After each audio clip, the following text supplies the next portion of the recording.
Collections are the material DNA of our culture. They hold our memories and stories, creating links from the past to the future.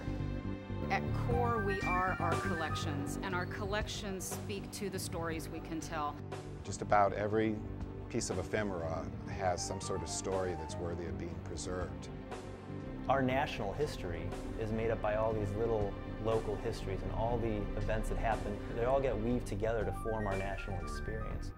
I think not only can collections and exhibits help heal, but they can help perhaps shape the future. The only way we can ensure that these art objects last for your children or your great-grandchildren is if we preserve them. Collections are vulnerable to the slow and relentless march of time and to swift and catastrophic events.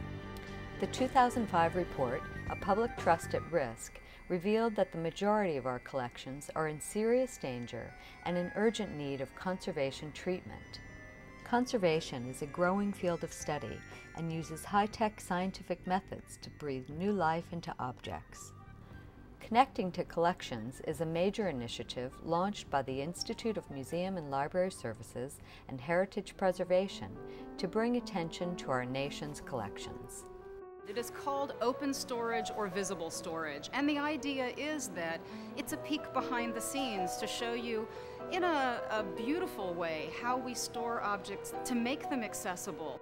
The Lunder Conservation Center is comprised of 5 labs. All have glass walls on them so that the museum visitor can see what a museum does to preserve its art objects. When I do my job really well, you'll never see it. My materials will work with the piece, will do no harm, and you as the visitor will just enjoy. Collections are important whether they're in a national museum or a community historical society. We're here in Lewett, Delaware. It's the first town in the first state, and it was founded in 1631 by a band of 28 Dutch settlers who came here looking to harvest whales. And Lewis is right here at the mouth of Delaware Bay. We were connected to Philadelphia, we're connected to the sea, we're connected to every other maritime community by the captains and by the crews that visited here and left from Lewis to other ports, and really speaks to how history is really interrelated. It's not just the boats, it's not just the tools that they used, but it's really the people who they were. It really puts history in its proper context. This is a bronze speaking tube. And right here on the tube you can see inscribed USLSS for United States Life Saving Service. Perhaps, you know, when during a wreck he was going off to rescue someone and just threw it behind him, you know, to try to get up onto the wreck to save someone. So, but the dents are what make it human. It's part of the human story of this object. Collections include archaeological, botanical, and science specimens, as well as living collections like zoos and arboretums. An arboretum is a museum of trees, and we're a very vibrant part of the natural history community.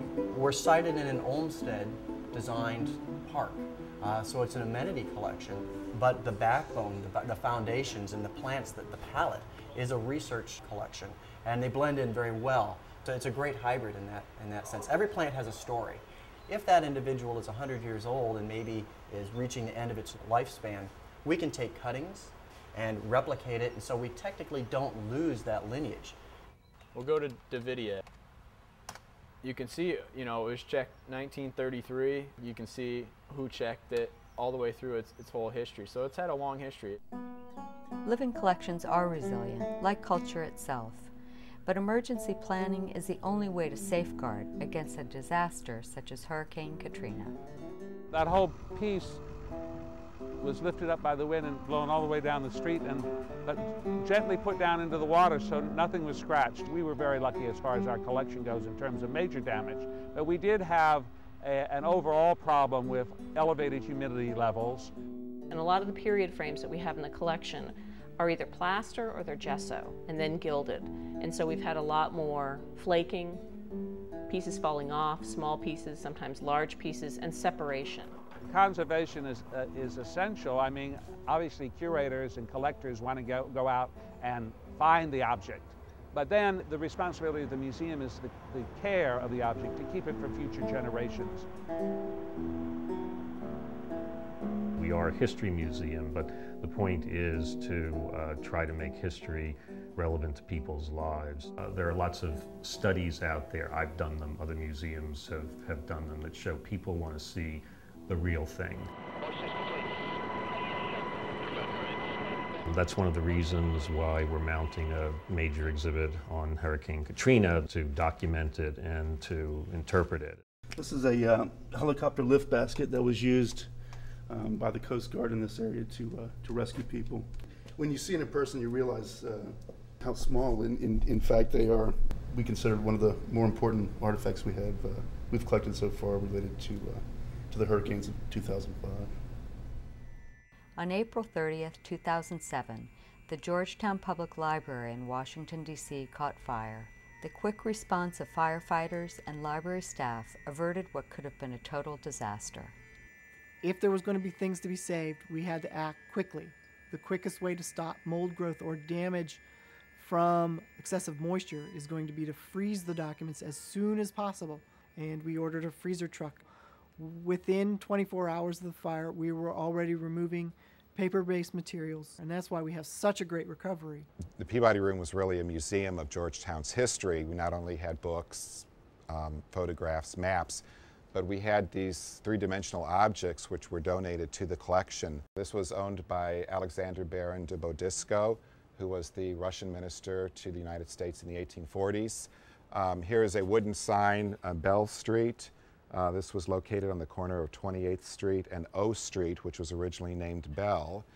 And then a 21st century artifact. This was the clock that was on the wall of the Peabody Room that stopped at 12:38 p.m. on April 30th when the electricity went out in the building due to the fire.